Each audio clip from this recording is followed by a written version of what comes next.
Good morning, ladies and gentlemen, and welcome to my presentation in MM4.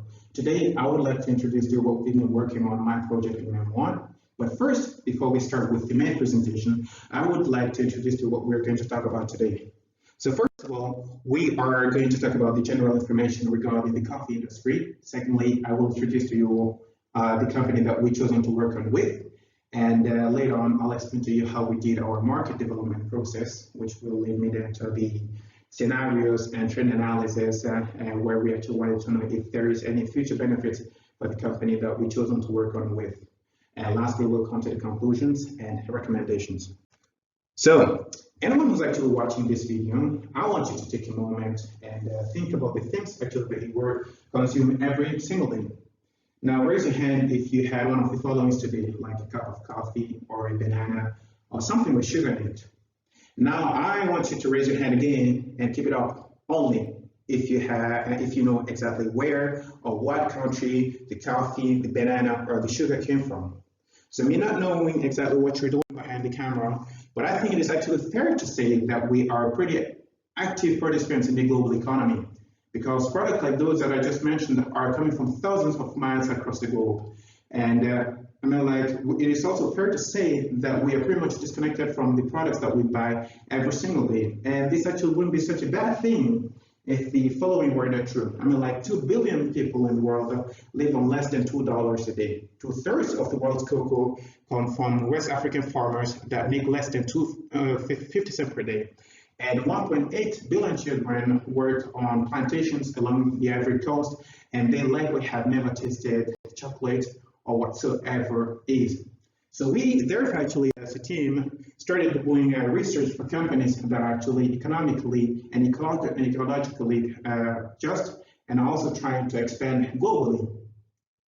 And are also wanting to promote fair trade coffee to be more equitable, democratic, and sustainable. So with this approach, we believe that we can help small firms that are struggling to expand globally and develop new markets for them where they have a bigger targeting group. So through our research, we stumbled upon a very interesting company called Equal Exchange, which was actually also founded by three brothers in 1986. So Equal Exchange is actually a US-based fair trade company that is legally structured as an employee-owned cooperative, and they buy all of their products directly from small farmers in South America. So after we found out that the company is in line with the fair trade philosophy, we looked into a very unique selling points to know exactly what differentiates them with the rest of their competitors if they want to expand, for example, in Europe or somewhere else. So, and we found out actually that they offer organic, fair trade, high quality, as well as healthy coffee.